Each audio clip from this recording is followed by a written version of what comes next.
నమస్తే.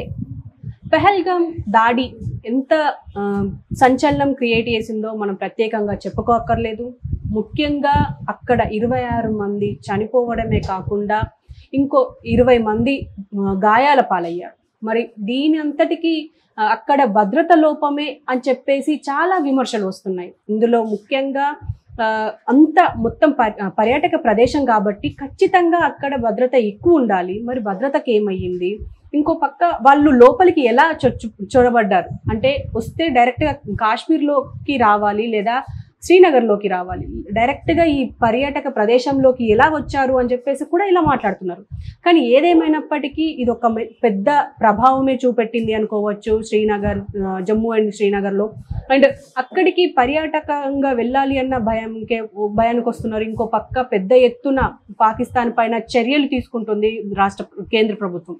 మరి దీనంతటికి సంబంధించి మనతో పాటు మాట్లాడడానికి అండ్ డిస్కస్ చేయడానికి ప్రస్తుతం మనతో పాటు బీజేపీ యువ మోర్చా రాష్ట్ర నాయకులు సాయిరామ్ గౌడ్ గారు ఉన్నారు. ఆయనతో మాట్లాడదాం. నమస్తే సార్. నమస్కారం సార్, మీరు చెప్పండి. ఇప్పుడు ఖచ్చితంగా ఈ పెహల్గాంలో జరిగింది ఖచ్చితంగా పెద్ద ప్రభావమే చూపెడుతుంది అటు రెండు దేశాల పైన. సో ప్రస్తుతం ఇది ఖచ్చితంగా ఇది ఒక భద్రత లోపం అని చెప్పేసి అందరు అంటున్నారు. మీరేమంటారు? మేడం, ముందుగా రెడ్ టీవీ ప్రేక్షకులందరికీ నమస్కారం. అయితే మీరు అడిగిన క్వశ్చన్ ప్రకారం ఏదైతే పెహల్గాంలో మన హిందువుల పైన, టూరిస్టుల పైన అని చూడకుండా హిందువుల పైన దాడి జరిగిందో ఆ దాడిని మేము తీవ్రంగా ఖండిస్తా ఉన్నాం. అయితే ఇది పిరికిపంద చర్యగానే అందరం కూడా భావించాల్సిన అవసరం ఉంది.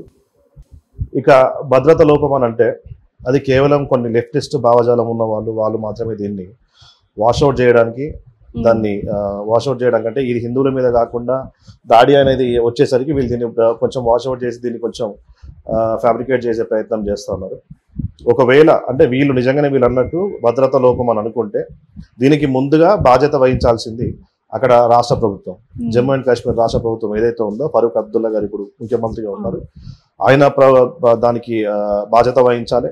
అలాగే ఎటువంటి బాధ్యత లేకుండా బాధ్యత రహితంగా మాట్లాడినటువంటి ఫరూక్ అబ్దుల్లా గారి ఎవరైతే ఎంపీలు ఉన్నారో లేదా ఆ స్థానిక ఎమ్మెల్యేలు ఉన్నారో వాళ్ళు దీనికి బాధ్యత వహించాలి. ఎందుకంటే గతంలో కొన్ని రోజుల కిందే ఒక వారం 10 రోజుల నుంచి నేను అబ్జర్వ్ చేస్తా ఉన్నా, అక్కడ పాకిస్తాన్లో ఆర్మీ చీఫ్ కూడా బాగా రెచ్చగొట్టే వ్యాఖ్యలు చేసిండు.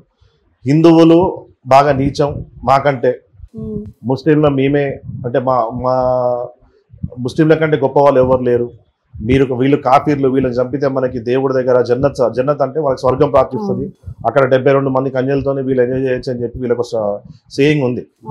అట్లా ఈ ఒక రాక్షసత్వంతో, ఒక పైశాచికత్వమైనటువంటి ఒక మెంటాలిటీతోని వీళ్ళు అక్కడ ఉన్న యువకుల్ని రెచ్చగొట్టి ఇవన్నీ చేపిస్తూ ఉంటారు. అయితే ఈ ఇంటెలిజెన్స్ ఫెయిల్యూర్ కంప్లీట్గా కూడా జమ్మూ కాశ్మీర్ సంబంధించిన ముఖ్యమంత్రి గారు దీనికి బాధ్యత వహించాలి. అక్కడ యువకుల్ని రెచ్చగొడుతూ మొన్న ఇదే ఫారూక్ అబ్దుల్లా గారి ప్రభుత్వంలో ఉన్నటువంటి ఒక ఎంపీ గారు ఆయన ఏమంటారంటే అమర్నాథ్ యాత్ర, ఇప్పుడు అక్కడ మన కాశ్మీర్ దగ్గర అమర్నాథ్ యాత్ర అని ఒకటి ఉంటుంది. మనకి అమర్నాథ్ యాత్రకు వచ్చే హిందువులందరూ కూడా ఆ అమర్నాథ్ యాత్ర అనేది మా కాశ్మీరు ట్రెడిషన్స్ మీద, మా యొక్క భావజాలం మీద అది ఇన్వేజన్ అంటాడే. అమర్నాథ్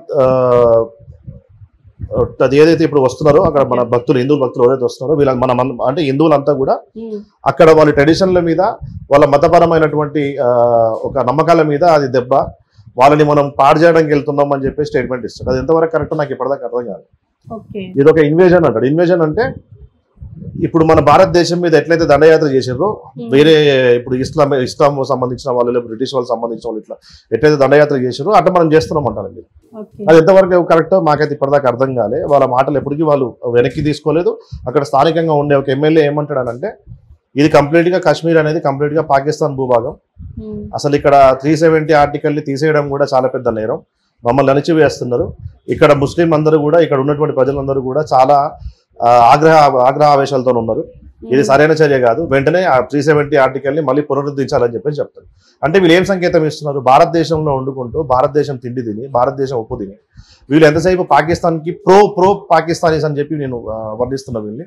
ఎంతసేపు కూడా పాకిస్తాన్ పాట పాడడం, పాకిస్తాన్కే వంత పాడడం, పాకిస్తానే మా దేశం అని వీళ్ళు చెప్పుకోవడం అనేది నిజంగా చాలా నీచమైన చర్య. ఇది అసలు ఈ ప్రెసిడెంట్ ఉన్నంతసేపు ప్రెసిడెన్షియల్ ఉన్నంతసేపు ఎటువంటి కనీసం చీమ చిటుకుమన్నా కానీ కేంద్రానికి తెలిసే ఇది ఉండే.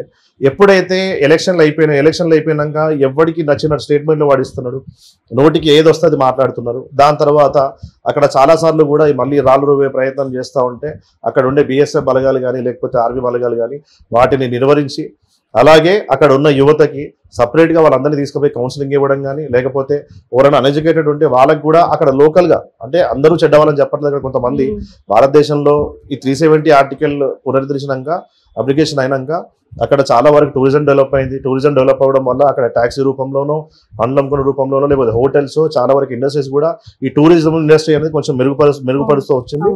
దాంట్లో అక్కడ ప్రజలు కూడా చాలా మందికి రోజీ రోటీ అంటారు కదా, డైలీ వాళ్ళకి బ్రతకడానికి జీవనోపాధి దొరికింది. సో దానివల్ల చాలా మంది సంతోషంగానే ఉన్నారు. కేవలం కొంతమంది మాత్రమే ఈ పాకిస్తాన్కి ఎవరైతే మద్దతుదారులు ఉన్నారో, పాకిస్తాన్ని బాగా అమితంగా ప్రేమించే వాళ్ళు ఉన్నారో, దేశద్రోహులు అంటారు వాళ్ళు తప్పితే ఇంకెవరు కూడా అక్కడ మన పైన, అంటే దేశం పైన విషం జిమ్మడం కానీ లేకపోతే ఇట్లాంటి చర్యలకు ఎవరు దిగట్లేదు. అంటే మీరేమంటారు, అంటే ఖచ్చితంగా ఇప్పుడు అక్కడ రాజకీయంగా ఇలా రెచ్చగొడుతున్నారు కాబట్టి ఇప్పుడు ప్రస్తుతం ఈ దాడి చేసిన వాళ్ళలో ఇంకా ఒక ఇద్దరు కాశ్మీరులు ఉన్నారు అని చెప్పేసి కూడా, యువకులు ఉన్నారు అని చెప్పేసి అంటున్నారు. అంటే ఈ రాజకీయ నాయకులు రెచ్చగొట్టడం వల్లనే వీళ్ళిద్దరు ఉన్నారు అనుకోవచ్చా? ఈ ఆర్టికల్ 370కి వ్యతిరేకంగా కూడా పనిచేస్తారు అని అంటున్నారు. అదొక ఆయుధం కింద వాడుకుంటున్నారు మేడం. ఇప్పుడు కాశ్మీర్లో, ఇప్పుడు పాకిస్తాన్లో ఏం జరుగుతుందంటే, పాకిస్తాన్ సంబంధించినటువంటి ఇప్పుడు ఇందాక మనం అనుకున్నట్టు లష్కరే తోయిబా కావచ్చు, తెహ్రీకే పాకిస్తాన్ కావచ్చు, లేకపోతే అక్కడ లోకల్గా ఉండే టీఆర్ఎఫ్ ఈరోజు మనకి ఏదైతే ఇప్పుడు పాల్పడ్డదో వాళ్ళు కానీ, ఇట్లాంటి కొన్ని రిక్రూటింగ్ సంబంధించి కొంతమంది రిక్రూటర్స్ ఉంటారు మేడం. ఆ లోకల్గా కొంచెం అంటే ఎక్కువగా తెలివిగా ఆలోచించలేని వాళ్ళు ఎవరైతే యువకులు ఉంటారో వాళ్ళని కానీ, లేకపోతే ముందు నుంచో వాళ్ళ ఇంట్లో వాళ్ళ గతంలో వాళ్ళ అన్నదమ్ములు, లేకపోతే వాళ్ళ తండ్రులు, లేకపోతే ఎవరో బంధువులు ఎవరో ఒకరు ఆల్రెడీ ఈ టెర్రరిజంలోకి వచ్చిన వాళ్ళు, ఈ ఉగ్రవాదంలోకి వచ్చి చనిపోయిన వాళ్ళు ఉంటారు, లేకపోతే జైలు పాలైన వాళ్ళు ఉంటారు. అట్లాంటి వాళ్ళ ఫ్యామిలీస్ నుంచి వీళ్ళు పికప్ చేసుకొని వీళ్ళందరినీ కూడా పాకిస్తాన్కి పంపిస్తారు. ఇదే ఇప్పుడు ఏ దారిలో వీళ్ళు వచ్చి మనం మీద అటాక్ చేశారు, అట్లాంటి దారులు చాలా ఉంటాయి, బ్లైండ్ స్పాట్స్ చాలా ఉంటాయి. ఎన్ని కనుగొన్నా సరే మళ్ళీ ఇంకో బ్లైండ్ స్పాట్ వాళ్ళు వెతుక్కుంటారు, లేకపోతే దానికి మన అండర్ గ్రౌండ్ నుంచి ఒకటి వే తయారు చేసుకుంటారు వీళ్ళు, బంకర్స్ అంటారు వాటిని. బంకర్స్ తయారు చేసుకొని బంకర్స్ నుంచి వెళ్ళడం, బంకర్స్ నుంచి రావడం అనేది జరుగుతుంది.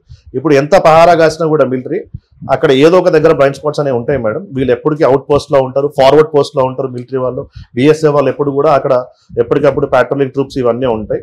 అయితే ఇప్పుడు మనం మ్యాటర్కి వస్తే, వీళ్ళందరినీ కూడా అక్కడ తీసుకుపోయి ఫస్ట్ ఇక్కడ బ్రెయిన్ వాష్, ఒక 40-50% బ్రెయిన్ వాష్ ఇక్కడ అయిపోతుంది వాళ్ళకి. మనము అణచివేయబడుతున్నాం, మనము మన దేశం ఇది కాదు, మన దేశం పాకిస్తాన్, మనల్ని ఆక్రమించుకున్నారు, మనల్ని అణచివేసి మన ఇస్లాంకి వ్యతిరేకంగా వీళ్ళు చేస్తున్నారు. ఇస్లాం అనేది మన ఈ భారతదేశంలో ఇస్లాం సంబంధించిన ముస్లింలు ఎవరు కూడా సంతోషంగా లేరు అని చెప్పి ఇట్లా రకరకాలుగా, అది మసీదులో కావచ్చు, మదర్సాలో కావచ్చు, లేకపోతే ఏదన్నా మీటింగ్, ఇప్పుడు మనకి జనరల్ ఇప్పుడు అంటే క్రిస్టియన్ మీటింగ్స్ ఎట్లా ఉంటాయి అట్లా అందరికీ, అంటే ముస్లిమ్స్కి వీళ్ళకి కూడా ఉంటాయి కదా, ఆ మీటింగ్స్ లో ఓపెన్ స్టేట్మెంట్ ఇస్తారు వీళ్ళు అక్కడ. అంటే ఇప్పుడు జమ్మూ అండ్ కాశ్మీర్ అంటే చాలా చిన్నది కాదు, చాలా పెద్దది. It's very vast state. And ఊర్లు కూడా అక్కడ విలేజెస్ కూడా చాలా పెద్దగా ఉంటాయి. ఒక్కొక్క ఊర్లో మినిమం 2000 ఇళ్ళ నుంచి మొదలు పెట్టుకుంటే 5000 ఇళ్ళ వరకు ఉంటాయి. సో దాంట్లో ఎవడు ఎక్కడ ఉన్నాడు, ఎవడు ఏ మీటింగ్ కండక్ట్ చేస్తున్నాడు, ఏ ఇంట్లో కూర్చొని ఏం చెప్తున్నాడు ఎవరికి తెలియదు. సో మాక్సిమం ఎంతవరకు ఒకవేళ ఇన్ఫర్మేషన్ వచ్చినప్పుడు ఆర్మీకి కానీ లేకపోతే ఇంటెలిజెన్స్ కానీ ఏమైనా వచ్చినప్పుడు వాళ్ళ మీద దాడులు చేయడం, అక్కడ ఏమైనా ఆయుధాలతో వీళ్ళు పట్టుబడితే స్పాట్ లో ఒకటే ఉంటుంది, షూట్ అంటే కనిపిస్తే కాల్చాలి అంతే. లేదా ఆడగూడన్నా ఇటువంటి దానికి రిక్రూటింగ్ పాల్పడుతున్నాడు అంటే వాళ్ళు అరెస్ట్ చేస్తారు, వాళ్ళు ఇంట్రాగేట్ చేస్తారు, దాని తర్వాత సంగతి. అయితే వీళ్ళకి అక్కడ తీసుకెళ్తారు, పాకిస్తాన్కి మిలిటెంట్లుగా తయారు చేస్తారు వీళ్ళని. అంటే యుద్ధ కళలు మొత్తం నేర్పిస్తారు, గన్ ఫైరింగ్ కావచ్చు, గ్రెనేడ్ థ్రోయింగ్స్ కావచ్చు, లేకపోతే రాకెట్ లాంచర్స్ ఎట్లా వాడాలి చూపిస్తారు. లేదు మ్యాన్ టు మ్యాన్ ఫైట్ ఉన్నప్పుడు ఒక మనిషిని ఎక్కడ కొడితే వాడికి చనిపోతాడనో, లేకపోతే పాయింట్ బ్లాంక్లో కాల్చేది, ఇవన్నీ కూడా ఒక మామూలు మనిషిని కొంచెం మెదడులో కొంచెం వ్యతిరేకత ఉన్నవాడిని కంప్లీట్గా మనం ఒక రాక్షసునిగా వాడిని మారుస్తారు. మార్చి వాళ్ళనే లాంచ్ ప్యాడ్స్ ఉంటాయి, ఈ టెర్రరిస్ట్లకు అందరికీ కూడా లాంచ్ ప్యాడ్స్ ఉంటాయి. జమ్మూ ఇప్పుడు ఆక్యుపైడ్ కాశ్మీర్ ఉంది కదా, పిఓకే, ఆక్యుపైడ్ కాశ్మీర్ ఏదైతే ఉందో అక్కడ కొన్ని లాంచ్ ప్యాడ్స్ ఉంటాయి. లాస్ట్ లో మనము గతంలో చూసుకున్నట్టయితే సర్జికల్ స్ట్రైక్ అయింది. సర్జికల్ స్ట్రైక్ అయినప్పుడు కొన్ని లాంచ్ ప్యాడ్స్ ని మనోళ్ళు దాన్ని అంటే ధ్వంసం చేయడం జరిగింది, నాశనం చేయడం జరిగింది. చాలా మంది టెర్రరిస్టులు కూడా అక్కడ చనిపోయారు. అది బయటికి తర్వాత ప్రపంచ స్థాయిలో కూడా వేరే కొన్ని న్యూస్ పేపర్ ఆర్టికల్స్ కూడా వచ్చినాయి. పాకిస్తాన్ ఒప్పుకోలేదు కానీ ప్రపంచ స్థాయిలో కొన్ని ఆర్టికల్స్ లో కూడా వచ్చినాయి. సో ఇట్లనే వీళ్ళు ఏంటంటే అక్కడ లాంచ్ ప్యాడ్స్ నుంచి వీళ్ళు పంపిస్తారు. వీళ్ళు బంకర్ల ద్వారానో లేకపోతే అటవీ ప్రాంతం ద్వారానో కనుగప్పి ఒక 100 ప్రయత్నాలు చేస్తారు మేడం. నాకు తెలిసి వీళ్ళు ఒక 100-200 ప్రయత్నాలు చేస్తే ఇది సక్సెస్ అయిందేమో. ఓకే. లేకపోతే సక్సెస్ అవడం అనేది చాలా ఇంపాసిబుల్. మన ఆర్మీ డిప్లాయ్ ఉంది, బిఎస్ఎఫ్ డిప్లాయ్ ఉంది, సెంట్రల్ ఇంటెలిజెన్స్ కూడా చాలా స్ట్రాంగ్ ఉంది మనది, స్టేట్ ఇంటెలిజెన్స్ ఫెయిల్యూర్ ఒకటి, ప్లస్ అక్కడ లోకల్గా ఉన్న వాళ్ళు సపోర్ట్ చేసి వాళ్ళని తీసుకొస్తే తప్ప ఇది జరగదు.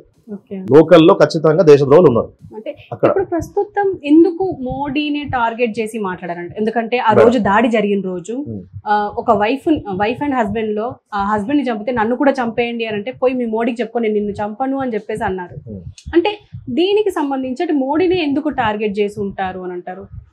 మేడం, ప్రపంచ వేదిక పైన మోడీ గారికి మేము భయపడతలేమన్న ఒక మేఘభౌతిక గాంభీర్యం చూపించుకోనికి ఫస్ట్ ఆఫ్ ఆల్.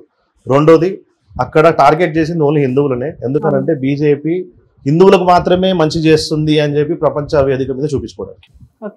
హిందువులకు మాత్రమే సపోర్ట్ చేస్తుంది, హిందువులందరూ కూడా బీజేపీకి ఒకటే అయిపోయి మిగతా ముస్లింలందరినీ కూడా అణిచివేస్తా ఉన్నారు అని చూపించుకోవడానికి తప్ప ఇంకోటి కాదని చెప్పి నా భావన. అండ్ రెండోది ఏంటంటే, అక్కడ దాడి చేసినప్పుడు క్లియర్గా అందరినీ చాలా పర్టికులర్గా ఒక్కొక్క పర్సన్ని పట్టుకొని వాడు హిందువా కాదా అనేది వీళ్ళ దాంట్లో ఒకటి ఉంటుంది మేడం, అది ఒక ట్రెడిషన్ ఉంటుంది కత్నా అనేది. అదేందనంటే ప్రతి ఒక మేల్ పర్సన్ని వాడు ప్యాంట్ ఇప్పమని చెప్పి వాడితో ప్యాంట్ ఇప్పించి గుర్తించి వాడు హిందూ అని అంటే వాళ్ళు అక్కడే స్పాట్లో పాయింట్ బ్లాంక్ లో కాల్చి చంపారు. దాదాపు అందరు 26 మంది 27 మంది ఏమో అందరిని అట్లా చంపిండు వాడు. అండ్ లేడీస్ వచ్చి అడిగినప్పుడు జాకే మోడీకు బోలో అని చెప్పి ఎవడు అన్నాడు. మెయిన్ ఇక్కడ మనం కన్సిడర్ చేయాల్సింది ఏంటంటే, అది మోడీ గారు కావచ్చు, లేకపోతే మన దేశంలో అపోజిషన్ లీడర్ కావచ్చు, రాహుల్ గాంధీ కావచ్చు, మల్లికార్జున ఖర్గే కావచ్చు, మన దేశంలో ఉన్న నేతల పేరు వాడు తీసుకున్నాడు అంటే వాడికి ఎంత ధైర్యం అనేది ముందు మనం ఆలోచించాలి. వాడు కేవలం భారతదేశం యొక్క ఉన్నతిని లేకపోతే దీనికి ఉన్న గౌరవాన్ని పాడు చేయడానికే, లేకపోతే ప్రపంచం ముందు ఇక్కడ మేము కాశ్మీర్ వాళ్ళమే, మేము పాకిస్తాన్ వాళ్ళం కాదు, మేము కాశ్మీర్లో ఉండే వాళ్ళమే, మేము తిరుగుబాటుదారులు, మాకు స్వతంత్రం కావాలని చెప్పి పోరాడుతున్నామని చెప్పి ఏదైతే ప్రపంచ వేదిక మీద చూపిస్తా ఉన్నారో దాన్ని నిజం చేసే ప్రయత్నమో, లేకపోతే మాకు ఎవరు అంటే భయం లేదో చూపించుకునే ప్రయత్నమే తప్ప ఇంకోటి లేదు మేడం. తొందరలోనే వాళ్ళని కుక్కల్ని చంపుతారు మన జవాన్లు. దానికి నమ్మకం ప్రజలందరూ కూడా నమ్మకం పెట్టుకున్నారు. ఆల్రెడీ ఒకటి చచ్చిపోయింది. ఇప్పుడు మన లష్కరే తోయిబా కమాండర్ అల్తాఫ్ అలీ గారిని చంపేసారు, వాడిని కుక్కని చంపినట్టు చంపిరు వాడిని. అదే పరిస్థితి ఖచ్చితంగా అసలు తీవ్రవాదులు ఉగ్రవాదులు ఎవరైతే ఉన్నారో మన దేశం నాశనం కోరుతారో ప్రతి ఒక్కరిని కూడా పూకటి వేల నుంచి కంప్లీట్గా మొత్తం బేస్ నుంచి రూట్స్ నుంచి కూడా బయటికి తీసి అందరినీ కూడా చంపే ప్రయత్నమే ఉంటుంది తప్ప ఎవరిని క్షమించే ప్రయత్నం ఉండదు. ఎవరిని జైల్లో వేసి మేపే అవసరం కూడా భారతదేశ ప్రభుత్వానికి కానీ ఇక్కడ పన్నులు కట్టే ప్రజలకు కానీ ఎవరికి కూడా ఎటువంటి అవసరం లేదు. అంటే ఖచ్చితంగా అంటే ఇప్పుడు మీరు అన్నట్టుగా ఈ ఆర్టికల్ 370 వక్ఫ్ బోర్డ్ బిల్లు వల్లనే ఇప్పుడు ఈ దాడి జరిగింది అని చెప్పేసి కొంతమంది వాదన. దీనికి మీరేమంటారు మేడం? ఇది వక్ఫ్ బోర్డ్ అనేది పాకిస్తాన్ సంబంధించిన ఇష్యూ. ఇది కంప్లీట్ చెప్తున్నా మేడం, ముస్లింలకు దీంతో ఎటువంటి అపాయం కానీ వాళ్ళకి ఎటువంటి అన్యాయం కానీ జరగదు దీంట్లో. ఇది కంప్లీట్ గా వక్ఫ్ బోర్డ్ అనేది కేవలం కొంతమంది ముస్లింలలో అగ్రవర్ణంలో ఉండే కొంతమందికి మాత్రమే దాన్ని అనుభవించి దాన్ని ఇప్పటిదాకా దాన్ని మిస్యూజ్ చేశారు. అట్లా కాకుండా అట్టడుగు స్థాయిలో ఉన్నటువంటి ముస్లింలకు కూడా, పేదవాళ్ళకు కూడా వాళ్ళ చదువుల కోసం కావచ్చు, వాళ్ళ ఇళ్ల కోసం కావచ్చు, వాళ్ళ పర్వరిష్ అంటే వాళ్ళ పిల్లలు కానీ దాని తర్వాత తరాలు కూడా బాగుపడికి వాళ్ళు కూడా ఆర్థికంగా స్థిరత్వం వాళ్ళకు కూడా రావాలని చెప్పి ఒక మంచి ఉద్దేశంతో ఈ రోజు బీజేపీ ప్రభుత్వం అనేది, ఎన్డీఏ ప్రభుత్వం అనేది తీసుకొచ్చి వాళ్ళకి ఈ వక్ఫ్ బోర్డ్ అనేది సవరణ చేసిన మేడం. రద్దు చేస్తే వాళ్ళకి అన్యాయం చేసినట్టు, సవరణ చేస్తే వాళ్ళకి మంచి చేసినట్టు గుర్తుపెట్టుకోండి. రద్దు చేస్తే మొత్తంగా తీసేస్తే ముస్లిం వాళ్ళకి మాకు మంచి వేస్తున్నారు, మా ఆస్తులు మొత్తం ప్రభుత్వం లాక్కుందని అనొచ్చు. అసలు రద్దు చేయలే కదా, దీన్ని కేవలం సవరించదు. వీళ్ళకి మాత్రమే కాదు, దీంట్లో అందరికీ హక్కు ఉంది. ముస్లిం అనే వాళ్ళ దాంట్లో కేవలం కొంతమందికే కాకుండా complete the entire Muslim community దీని మీద రైట్స్ ఉన్నాయి. వాళ్ళందరికీ కూడా ఇది పనికి రావాలని ఒక మంచి ఉద్దేశంతో పెద్ద చూపుతోని అందరికీ పెద్దన్నలాగా మోదీ గారు దీన్ని తీసుకురావడం జరిగింది. దాన్ని వక్రీకరించి ఇప్పుడు బెంగాల్లో జరిగే దాడులు కావచ్చు, లేకపోతే దేశంలో చాలా చోట్ల దాడులు జరిగినాయి హిందువుల మీద, కేవలం హిందువులను టార్గెట్ చేస్తారు. హిందువులకి ఏం సంబంధం మేడం? చేసింది ప్రభుత్వం. అక్కడ మమతా బెనర్జీకి బీజేపీ కంటే ఎక్కువ ఓట్లు హిందువులు ఆమెకి వేసారు. ఆమె స్టిల్ అక్కడ వచ్చే రోహింగ్యాల ఓట్ల కోసం, లేకపోతే బంగ్లాదేశ్ అంటే రోహింగ్యాలు అంటే మ్యాన్మార్ నుంచి వచ్చిన వాళ్ళు, ఈ బంగ్లా సంబంధించిన ముస్లింలు ఎవరైతే ఉన్నారో వాళ్ళ ఓట్ బ్యాంక్ కోసం వాళ్ళని మెప్పించుకోవడానికి, వాళ్ళని సంతోషపరచడానికి నా రాష్ట్రంలో నేను వక్ఫ్ బోర్డు అమలు చేయని అంటది. ఈ మూర్మేడం అమలు చేయడానికి ఆల్రెడీ కేంద్ర ప్రభుత్వం దాని మీద మొత్తం జియో పాస్ అయిపోయినాక అంత అయిపోయినాక ఈమె ఆపడానికి ఏముండదు. అక్కడ జనాలు ఏంటంటే జుమ్లమాజ్ చేసుకుంటా వాళ్ళని పిచ్చోళ్ళని చేసి వాళ్ళని ఒక రాడికల్స్ లాగా తయారు చేసి ఈ దేశంలో ఉన్న పౌరుల మీదకి పక్క దేశంలో నుంచి తీసుకొచ్చి వాళ్ళు ఎంత ఇమిగ్రెంట్స్ ఇల్లీగల్ ఇమిగ్రెంట్స్ వచ్చినా కూడా వాళ్ళకి అంటే వాళ్ళకి ఓటర్ ఐడీలు ఇవ్వడం, వాళ్ళకి ఆధార్ కార్డులు చేయించడం, అవన్నీ తీసుకొచ్చి వాళ్ళకి ఇక్కడ మన హిందువుల పైన రుద్ది బలవంతంగా వాళ్ళపైన దాడులు చేయించి భయభ్రాంతులకు గురి చేసి తప్పుదోవ పట్టిస్తున్నారు ఇట్లాంటి వాళ్ళు అందరూ. మొన్న ఓవైసీ కూడా అదే చెప్పిండు, మాకు అన్యాయం జరుగుతుంది ముస్లింలకు ఎక్కడ అన్యాయం చేయట్లేదు. కేవలం అగ్రవర్ణాలు ఎవరైతే ఇప్పటిదాకా తిని కూర్చున్నారో వాళ్ళ దగ్గర నుంచి కక్కించి మొత్తం గరీబుల దాకా కింద అట్టడుగు వర్గాల దాకా దీన్ని తీసుకుపోయే ప్రయత్నమే వక్ఫ్ బోర్డు సవరణ. ఇంకా ఆర్టికల్ 370 అనుకుందాం. ఒకే దేశంలో 2 జెండాలు 2 రాజ్యాంగాలు ఉండకూడదు అనేది ఫస్ట్ నుంచి కూడా మన అంటే ఒక కామన్ ఏ సిటిజన్ అడిగినా చెప్తారు. ఇప్పుడు మన దేశంలో 2 రాజ్యాంగాలు ఉంటాయి, 2 పార్లమెంట్లు ఉంటాయి, ఇట్లా 2 ప్రెసిడెంట్లు ఉంటారు, ఇవన్నీ అంటే అది వినడానికి చాలా విచిత్రంగా ఉంటుంది. దీన్ని ఎవరు ఒప్పుకునే పరిస్థితి లేకుండే. సో వీటన్నిటికీ సకల దరిద్రాల కారణాలన్నీ కూడా కాంగ్రెస్ పార్టీ కాంగ్రెస్ ప్రభుత్వంలో అప్పుడు చేసిన తప్పులు. కానీ సరే దాని తర్వాత మాట్లాడదు, మీ సబ్జెక్ట్ కాదు. అయితే నేను ఏమంటున్నా అంటే అటువంటివి ఉండకూడదు. ఒక దేశంలో ఒకటే జెండా ఉండాలి, ఒకటే రాజ్యాంగం ఉండాలి, ఒకటే విధి విధానాలు ఉండాలి అని చెప్పేసి ఆర్టికల్ 370 అనేది జరిపారు. ఆర్టికల్ 370 ఉన్నంత కాలం అక్కడ యువత ఎట్లా రాళ్ళు రుబ్బుతున్నారో మిలిటరీల మీద, మన ఆర్మీ జవాన్ల మీద, సొంత దేశంలో మన యువకులు మన దేశానికి సంబంధించినటువంటి పౌరులు సొంత ఆర్మీ మీద రాళ్ళు రువ్వడం అనేది అది ఎంత భయంకరమైన సిచ్యువేషన్ అక్కడ అనేది మనకు అక్కడ ఉంటే తెలుస్తుంది మేడం. ఇంకోటి ఆర్టికల్ 370 ముందు ఇష్టానుసారంగా రావడం పోవడం, ఇక్కడ ట్రైనింగ్ క్యాంపులు నిర్వహించడం, వీళ్ళని తీసుకుపోయి మళ్ళీ అక్కడ ట్రైనింగ్ క్యాంపుల్లో పెట్టడం ఇట్లా సర్వసాధారణం ఉండే. ఆర్టికల్ 370 జరిగిపోయినాక చాలా వరకు టెర్రరిస్ట్ యాక్టివిటీస్ అనేవి తక్కువ అయిపోయినాయి. వాళ్ళకి సాఫ్ట్ టార్గెట్లు మిగిలిపోయినారు. సాఫ్ట్ టార్గెట్లు అంటే మీలాంటి నాలాంటి వ్యక్తులు, మన దగ్గర వెపన్స్ అవన్నీ ఏమి ఉండవు. మనం చూడడానికి వెళ్తాం, లేకపోతే ఉద్యోగం చేయడానికి వెళ్తాం, లేకపోతే ఏదో పని మీద వెళ్తాం, మన టార్గెట్ చేసే వాళ్ళు. అంతకుముందు ఏమో ఆర్మీ క్యాంపుల మీద లేకపోతే ఆర్మీ కాన్వాయ్ల మీద వీటి మీద వాళ్ళు టార్గెట్ చేస్తుండే. ఎప్పుడైతే ఆర్టికల్ 370 జరిగిపోయిందో అక్కడ మొత్తం ఆర్మీ డిప్లాయ్ అయిపోయి ప్రెసిడెంట్ రూల్ పెట్టి కొన్ని రోజుల తర్వాత ఎలక్షన్స్ అయిపోయింది, ప్రెసిడెంట్ రూల్ పెట్టారు. అక్కడ ఆల్మోస్ట్ అంతా మాక్సిమం నీరు గారిపోయింది. ఈ టెర్రరిస్ట్ కి సంబంధించిన వ్యవస్థ మొత్తం నీరు గారిపోయింది. ఎప్పుడైతే మళ్ళీ గవర్నమెంట్ ఎలక్షన్స్ అయిపోయి గవర్నమెంట్ ఫామ్ అయిందో మళ్ళీ అక్కడ స్టార్ట్ అయింది టెర్రరిస్ట్ యాక్టివిటీస్ అనేది. సో వాళ్ళు సపోర్ట్ చేస్తున్నారని చాలా క్లియర్ కట్ గా అర్థమవుతుంది. అంటే నేను ఇప్పుడు ఫరూక్ అబ్దుల్లా గారినో లేకపోతే ఆ పార్టీలో అందరూ అనట్లేదు, అందరూ గలీజాలు ఉండరు, అందరు దరిద్రులు ఉండరు, అందులో కొంతమంది ఖచ్చితంగా ఉంటారు. ఆ కొంతమంది దరిద్రుల్లోనే ఇంతమంది మీకు 2 పేర్లు చెప్పిన, అంటే మన ఒక ఎంపీ ఒక ఎమ్మెల్యే పేరు తీసుకోవద్దు, ఒక ఎంపీ ఎమ్మెల్యే మన డైరెక్ట్ ఇప్పుడు యూట్యూబ్ లో పైన దొరికిపోతుంది. అది వాళ్ళు చెప్పిన మాట లేదు. మా కాశ్మీర్ మాది, కాశ్మీర్ ముస్లింలది, కాశ్మీర్ ఎప్పటికి కూడా పాక్ లో అంతర్భాగం. ఇక్కడ గెలిచిండాడు, ఈ దేశంలో గెలిచిండాడు, ఎమ్మెల్యే వాడు ఈ దేశంలో నాడు ఎమ్మెల్యే అయ్యిండు, ఆడు మాట్లాడే మాటలు అట్లా ఉంటాయి, యువతనట్లు రెచ్చగొట్టే లెక్కలు ఉంటాయి. సో ఫస్ట్ వీళ్ళని కట్టడి చేసి వీళ్ళని అంతే తప్ప మిగతావన్నీ సెట్ కావని చెప్పి మా భావన. సో మీరు ఆర్టికల్ 370 ద్వారా ఉగ్రవాదం తగ్గుతుంది అని చెప్పేసి మీరు అంటున్నారు, కానీ జీవితాలు మెరుగుపడతాయి అంటున్నారు. కానీ ఒకవేళ నేను ప్రధానమంత్రిని అయితే, రాహుల్ గాంధీ అంటున్నారు నేను ప్రధానమంత్రి అయితే మళ్ళీ ఆర్టికల్ 370 తీసుకొస్తాను అని అన్నారు. దీన్ని మనం ఎలా చూడొచ్చు అంటారు? ఇప్పుడు మేడం కాంగ్రెస్ ఇప్పుడు ఒక మాట చెప్తారు, ఇప్పుడు ఈ దరిద్రాలన్నిటికీ కారణం కాంగ్రెస్ పార్టీ అంటారు. దానికి రీజన్ అదే.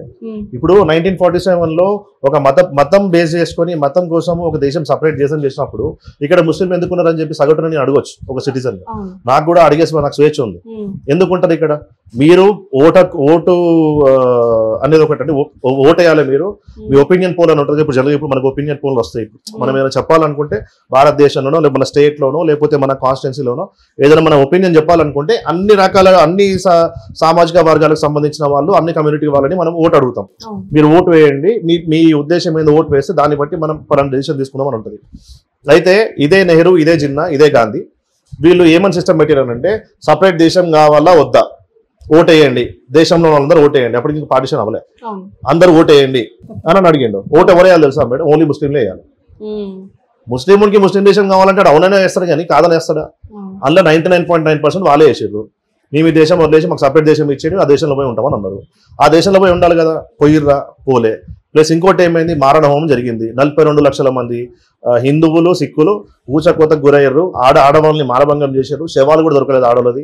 చిన్నపిల్లల్ని కూడా నిర్దాక్షిణ్యంగా నరికి బావిలలో పడేయడం, పొలాల్లో పడేయడం, లేకపోతే లారీలు ట్రైన్ కింద పడేయడం ఇట్లాంటివి జరిగినాయి. ఇంత పెద్ద మారణ కాండకి కారణం ఎవరు? కాంగ్రెస్ పార్టీ. దాని తర్వాత ఎప్పుడైతే ఇక్కడ మనకి ఇప్పుడు మనం మాట్లాడడానికి వక్ఫ్ భూములు ఉన్నాయో, చిన్న క్వశ్చన్ అడుగుతాం మేడం. పాకిస్తాన్ లో 28% హిందువులు ఉన్నాయి, వాళ్ళందరూ ఎక్కడ పేరు తెలియదు.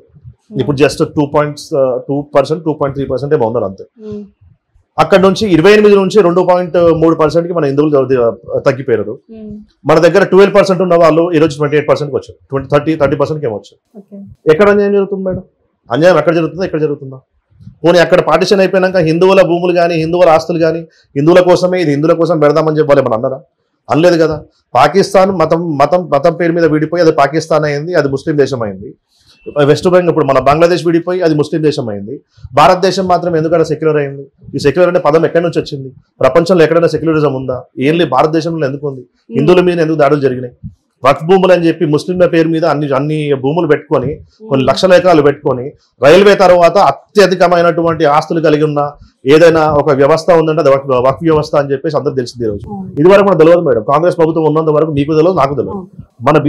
మన బీజేపీ ఎందుకు అంటున్నా అంటే అందరినీ కూడా ముస్లిం అని లేకుండా, హిందూ అని లేకుండా, క్రిస్టియన్ అని లేకుండా సబ్బండ వర్గాల్ని కలుపుకొని అందరికీ న్యాయం చేయగలిగే పార్టీ బీజేపీ పార్టీ. ఈ 11 సంవత్సరాల నుంచి ఈ 10 సంవత్సరాలు చూస్తున్నాం మనం. ఈ పార్టీ వచ్చినాక, ఈ ప్రభుత్వం వచ్చినాక మనకు నిజాలు తెలుస్తున్నాయి. ఎవరికి ఏంది, అసలు ఎవరు ఏం చేసేది దేశంలో, మన చరిత్ర ఏంది, ఇవన్నీ అంటే మనం తెలుసుకుంటున్నాం. బయటికి ధైర్యంగా రాగలుగుతున్నా చెప్పేవాళ్ళు, వినేవాళ్ళు కూడా ఎక్కువయ్యారు. కొంచెం అంటే మన మొబైల్స్ వచ్చి టెక్నాలజీ పెరిగిపోయి మనకి మీడియా ఎక్కువైపోయి ఫోన్లోనే అన్ని మనకు అందుబాటులో ఉండడం, మనం చూడడం, నేర్చుకోవడం ఇట్లాంటి జరుగుతున్నాయి. సో ఈ రెవల్యూషన్ వచ్చింది మనకి. ఈ రెవల్యూషన్ వచ్చి మనకు అందరికి కనువిప్పగలుగుతుంది. రేపు పొద్దున ఇక్కడ వాళ్ళు తీవ్రవాదులే కానీ లేకపోతే ఇంకే వేరే దేశాలే కానీ మన దేశంలో ఆటలు సాగవు. అత్యధిక యువశక్తి మన దేశంలో ఉంది. రివోల్ట్ అయితే మాత్రం ప్రపంచంలో మనం నంబర్ 1 లో ఉంటాం. ఆల్రెడీ మనం ప్రపంచంతో మనం పోటీ పడుతూ ఉన్నాం, ముందుకు పోతా ఉన్నాం, గతంలో ఎప్పుడు లేనట్టుగా. సో దీన్ని జీర్ణించుకోలేనటువంటి పాకిస్తాన్ వాళ్ళు, లేకపోతే దానికి సపోర్ట్ చేసేటటువంటి ఏదైనా వేరే పెద్ద పెద్ద దేశాలు ఏమైనా ఉంటే వాళ్ళు, ఇదన్నీ వెనకాల నుంచి కుట్రలు చేసుకుంటూ భారతదేశంలో శాంతి భద్రతలు లేవు. అక్కడ మనం వ్యాపారాలు మనం అంటే ఇన్వెస్ట్మెంట్, ఇప్పుడు ఇన్వెస్టర్లు బాగా వస్తున్నారు మన దగ్గర, ఇన్వెస్ట్మెంట్ అక్కడ పెట్టొద్దు అని చెప్పి ఇట్లా కూడా చేస్తారని కూడా మనం అనుకోవచ్చు. రీసెంట్ గా చైనా దేశంలో యాపిల్ ఏమని ప్రకటించింది, మేము చైనా నుంచి ఇండియాకి షిఫ్ట్ అవుతున్నాం, ఇండియాలో మా ఇండస్ట్రీ స్టార్ట్ చేస్తున్నాం, మా ఇన్వెస్ట్మెంట్ మొత్తం ఇండియాలో పెడుతున్నామని చెప్పారు. అది చెప్పిన దగ్గర నుంచి చైనా ఏం చేయాలో మనకు అర్థమవుతలే. వాడు అసలు ఉడికిపోతున్నాడా లేకపోతే ఇంకోటా అనేది మనకు అర్థమవుతలే. మేబీ వాడు కూడా దీని వెనకాల ఉండొచ్చు. ఇప్పుడు మన అమెరికన్ వైస్ ప్రెసిడెంట్ వచ్చారు, ఆయన వచ్చినప్పుడు ఇది కావాలని చేయడం అంటే చాలా ట్రై చేస్తారు మేడం. అంత ఈజీగా ఇండియాలో చొరబడ్డం అనేది ఇంతకుముందు లాగా లేదు. మీరు గతంలో చూసుకుంటే ఇష్టం వచ్చినట్టుగా వాడు వచ్చిన దివాళీ చేసుకొని పోయినట్టు బాంబులు పెడుతుండే, పేలుస్తుండే, అమాయకుల ప్రజల ప్రాణాలు తీస్తుండే. దాంట్లో హిందువులు, ముస్లిం అనేది అందరూ చచ్చిపోయారు, చాలా మంది చచ్చిపోయారు. కాకపోతే ఏంటంటే ఒకటి చెప్తాను నేను, చాలా మంది ఏమంటారు అంటే ఉగ్రవాదానికి మతం లేదని అంటారు, కానీ ఉగ్రవాదానికి మతం ఉంది. ముస్లింలు అందరూ కూడా ఉగ్రవాదులు నేను అన్నా, కానీ ఉగ్రవాదులు అందరూ కూడా ముస్లింలే. ఈ పాయింట్ టు బి నోటెడ్. ఇప్పుడు ఉగ్రవాదులందరూ ముస్లింలు, కానీ ముస్లింలు అందరూ ఉగ్రవాదులు కాదు. ఉగ్రవాదం చేసేవాడు ముస్లిమే.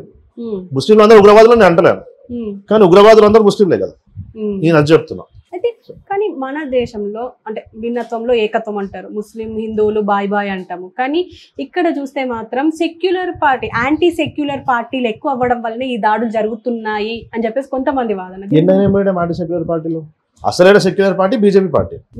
అసలైన సెక్యులర్ పార్టీ బీజేపీ పార్టీ కాబట్టి ఈరోజు వక్ఫ్ లో దాంట్లో అందరు ప్రజలు మొత్తం చెప్తున్నాం కదా, కింద స్థాయి వరకు అట్టడుగు స్థాయిలో ఉన్న ప్రతి ఒక్క ముస్లిం సిటిజన్ కి కూడా ఇది అందుబాటులో ఉండాలి, దీని ఆస్తులు కూడా అందరికీ అందుబాటులో ఉండాలి, అందరూ కూడా అంటే దీనికి వచ్చే ఫ్రూట్స్ అందరూ కూడా ఎంజాయ్ చేయాలి, అనుభవించాలని చెప్పి తీసుకొచ్చారు. ట్రిపుల్ తలాక్ ఎవరి కోసం తెచ్చారు? ట్రిపుల్ తలాక్ ఎవరి కోసం తెచ్చారు మేడం? ముస్లిం ఆడపడుచుల కోసమే కదా. వాళ్ళు కూడా మన అక్క చెల్లెల లెక్కనే కదా, వాళ్ళు కూడా బాగుండాలి కదా. పెళ్లి చేసుకున్న 3 రోజులకు 4 రోజులకు తలాక్ తలాక్ తలాక్ అని చెప్పి రోడ్డు మీద వేస్తే ఆడపడుచు పరిస్థితి ఏంది? వాళ్ళ దాంట్లో చాలా ఇంకా హేయమైన చర్యలు చాలా ఉన్నాయి. అవన్నీ మనం మీడియా ముందు మాట్లాడితే వాళ్ళని కావాలని టార్గెట్ చేసినట్టు అవుతుంది. ఇంకా చాలా హేయమైన చర్యలు ఉంటాయి వాళ్ళ దాంట్లో, అవన్నీ మనం మాట్లాడే అవసరం లేదు. చెప్తారు ఇట్లాంటి అంటే ఆడపడుచుల కోసం, ముస్లిం ఆడపడుచుల కోసం ఇవి చేయలేదా? ఇప్పుడు వక్ఫ్ బోర్డు కాదా, 370 ఆర్టికల్ కూడా అక్కడ మెజారిటీ పీపుల్ ఎవరు ఉన్నారు మేడం? ముస్లింలే కదా. వాళ్ళ కోసమే తీసుకొచ్చింది కూడా, వాళ్ళ జీవితాలు బాగుపడాలనో, వాళ్ళది ఉపాధి అవకాశాలు ఎక్కువ రావాలనో. ఇప్పుడు అది తీసేస్తున్నాయి కదా మేడం. బయట నుంచి వచ్చి అక్కడ భూములు కొనడం కానీ, అక్కడ వ్యవసాయం కోసం ఎక్స్పోర్ట్లు కానీ ఇంపోర్ట్లు కానీ అన్నీ పెరుగుతున్నాయి. అండ్ ఈ సినిమా షూటింగ్స్ కూడా చాలా పెరిగినాయి, టూరిజం చాలా పెరిగింది. టూరిజం ని బేస్ చేసుకుని హోటల్స్ వచ్చినాయి, ట్రావెల్స్ వచ్చినాయి, ఫ్లైట్స్ అక్కడికి అప్ అండ్ డౌన్ ఫ్లైట్స్ వస్తూ ఉంటాయి. మిగతా ఇవన్నీ అంటే చాలా రకాలుగా లాజిస్టిక్స్ కానివ్వండి, లేకపోతే అక్కడ లోకల్ బిజినెస్ కానివ్వండి, ఏదైనా కానివ్వండి, చాలా హైప్ అంటే మంచి గ్రోత్ అనేది పెరిగింది.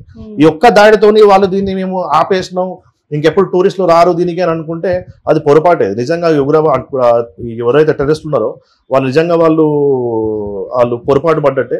దీనికి ఎటువంటి ఏది ఉండదు. కొన్ని రోజులు ఈ గర్మీ కొన్ని రోజులు కనిపిస్తుంది, వాళ్ళందరినీ ఖతం చేస్తారు మన వాళ్ళు. ఖతం చేసినాక మళ్ళీ యథావిధిగా కాశ్మీర్లో ఉండే సామాన్య ప్రజలు ఎవరైతే ఉన్నారో అది